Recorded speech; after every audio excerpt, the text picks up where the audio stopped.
গেল কয়েকদিনের সংঘাতময় পরিস্থিতিতে রাজধানীর বিভিন্ন হাসপাতালে চিকিৎসা নিয়েছেন ২,০০০-এরও বেশি মানুষ।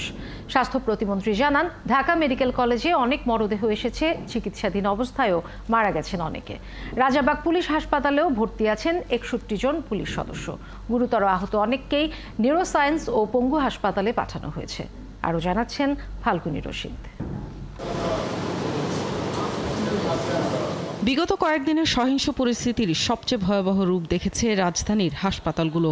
আহত অবস্থায় যারা হাসপাতালে এসেছেন তাদের বাঁচাতে প্রাণপণ লড়েছেন চিকিৎসকরা। মঙ্গলবার রাজধানীর বিএসএমএমইউ আর রাজারবাগ পুলিশ লাইন হাসপাতাল পরিদর্শন করেন স্বাস্থ্যমন্ত্রী।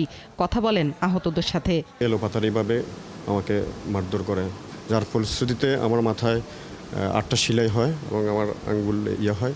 ওরা তো জানে যে আমি নিশ্চিত মারা গেছি। যখন সরছে তখন আমাকে দুজন লোক এসে উঠে ও তো এই মারা গেছে, উঠে পাড়ায় দিই, একটা রিক্সা পাড়ায় দিই। আড়াল থেকে দৌড় দিয়ে কিছু দুর্বৃত্তরা এসেই প্রথমে আমার এই ডাইন হাত পাশে বাড়ি দেয়।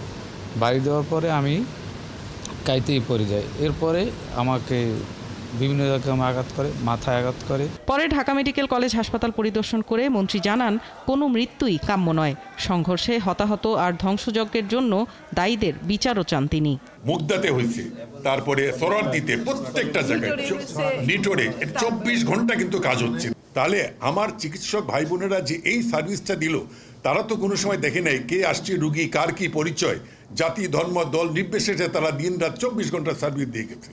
তাহলে তার পরিবর্তে কি হলো, আমাদের গাড়ি ঘোড়া ভেঙে দেওয়া হলো, আমাদের স্থাপনাগুলো নষ্ট করা হলো। এই ধরনের হামলা, এই সমস্ত দুষ্কৃতিকারীদের অবশ্যই বিচার হওয়া উচিত। সারা দেশে কত হতাহত হয়েছে সেই সংখ্যা এখনও অজানা। তবে স্বাস্থ্য প্রতিমন্ত্রী জানান, বিগত কয়েকদিনের সংঘর্ষে শুধু ঢাকা মেডিকেলেই চিকিৎসা নিয়েছেন সহস্রাধিক মানুষ। অ্যাডমিশন হয়েছে 278 আর 1071টা মানে আপনার আউটডোরে যেগুলো বা ইমার্জেন্সিতে যেগুলো এসেছে সেগুলো।